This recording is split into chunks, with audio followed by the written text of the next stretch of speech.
खगोल विज्ञान के प्राचीनतम गुरु भारत, जिसने दुनिया को खगोल विज्ञान का काखा गाघा सिखाया। एक समय था जब ग्रह नक्षत्र और ज्योतिष शास्त्र सीखने पूरी दुनिया भारत की ओर रुख करता था। प्राचीन काल की ये गाथा तो बहुत महान है,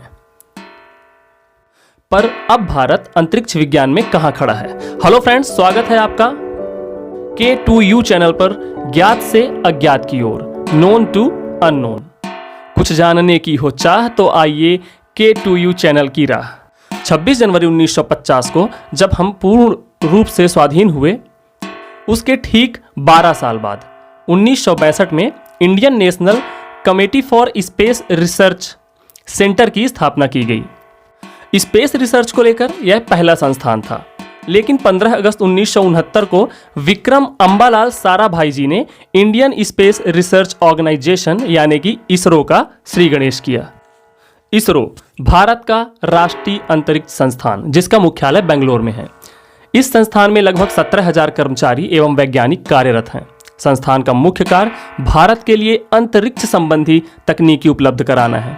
अंतरिक्ष कार्यक्रम के मुख्य उद्देश्यों में उपग्रहों, प्रमोचक यानों, परिज्ञापी रॉकेटों और भू प्रणालियों का विकास शामिल है। इसरो का मुख्यालय बेंगलोर, कर्नाटक में। आज से लगभग 53 साल पहले इसरो की स्थापना की गई थी। इन बीते हुए कालखंडों के दौरान इसरो ने कौन कौन सी महान उपलब्धियां हासिल की, ये सब भी आपके लिए जानना जरूरी है। वर्तमान में इसरो के चेयरमैन श्रीमान S सोमनाथ जी हैं। स्क्रीन में आप उनका पिक्चर भी देख सकते हैं। 1975 से अब तक इसरो ने 129 भारतीय सैटेलाइट और 342 विदेशी सैटेलाइट का प्रक्षेपण किया।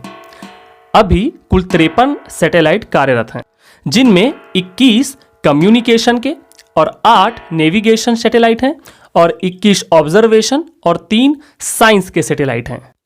19 अप्रैल 1975 को सोवियत संघ द्वारा भारत का पहला उपग्रह आर्यभट्ट प्रक्षेपित किया गया। इसका नाम महान गणितज्ञ आर्यभट्ट के नाम पर रखा गया था। इसके 5 दिन बाद यह सैटेलाइट काम करना बंद कर दिया था, लेकिन यह अपने आप में भारत के लिए एक महान और बड़ी उपलब्धि थी। मैं आपको बता दूं कि आर्यभट्ट का विक्रम भट्ट और महेश भट्ट की फैमिली से दूर दूर तक कोई लेना देना नहीं था। 7 जून 1979 को भारत का दूसरा उपग्रह भास्कर, जो 442 किलो का था, पृथ्वी की कक्षा में स्थापित किया गया। ध्यान दीजिएगा, 1980 में रोहिणी उपग्रह भारत का पहला भारत निर्मित प्रक्षेपण यान था। SLV-3 जो बन गया, जिसे कक्षा में स्थापित किया गया, यह भारत का पहला स्वनिर्मित उपग्रह था।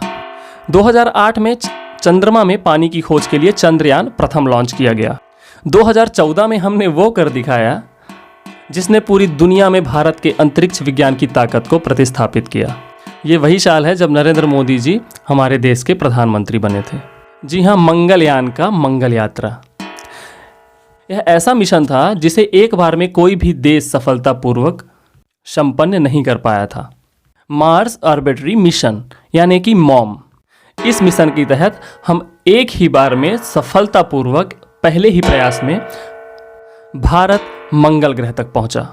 एक बार में चीन, जापान, रूस जैसे देश भी सफल नहीं हो पाए थे। अमेरिका तो 5 बार असफल हुआ था। यही नहीं, मंगल मिशन का खर्चा मात्र उतना ही था जितना ऑटो में बैठे एक सवारी का खर्चा होता है। मात्र 12 रुपये प्रति किलोमीटर था, जो एक ऑटो किराया के बराबर था। यह सच में पूरी दुनिया को चौंकाने वाला था। उससे अधिक खर्च में तो अमेरिका और बड़े बड़े देशों में हॉलीवुड की फिल्में बनती हैं, जिसमें वो अन्य ग्रहों में इस तरह के सैटेलाइट भेजे जाने का काल्पनिक चित्रण करते हैं, जिसे हमने हकीकत में बदला। 2017 में तो 104 सैटेलाइट लॉन्च करके इसरो ने विश्व रिकॉर्ड बना दिया। 2019 में चंद्रयान 2 लॉन्च हुआ। चंद्रयान 3 की तैयारी इसरो द्वारा भी की जा रही है। अभी हम रूस के साथ मिलकर पहला मानव अभियान गगनयान और सूर्य के अध्ययन के लिए आदित्य L1 पर काम कर रहे हैं। एक वो दिन था जब बैलगाड़ी में सैटेलाइट को ढोकर लाना पड़ा था और पहला उपग्रह लॉन्च किया गया था।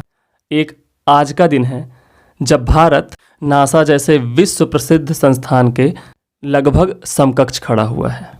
तो यदि आप PSC UPSC के एस्पायरेंट हैं या आपको पान की दुकान चौक चौबारों में बड़े बड़े बोलने की आदत है आधी अधूरी जानकारी के साथ, तो स्वागत है आपका हमारे चैनल पर सच्ची जानकारी, अच्छी जानकारी और पूरी जानकारी के लिए। अगर ये जानकारी अच्छी लगी हो तो प्लीज़ शेयर करना मत भूलना, लाइक करना और सब्सक्राइब ज़रूर करना, और लगातार जुड़े रहिए हमारे चैनल के साथ। मैं हूं सत्यपाल, आप सबका बहुत बहुत धन्यवाद।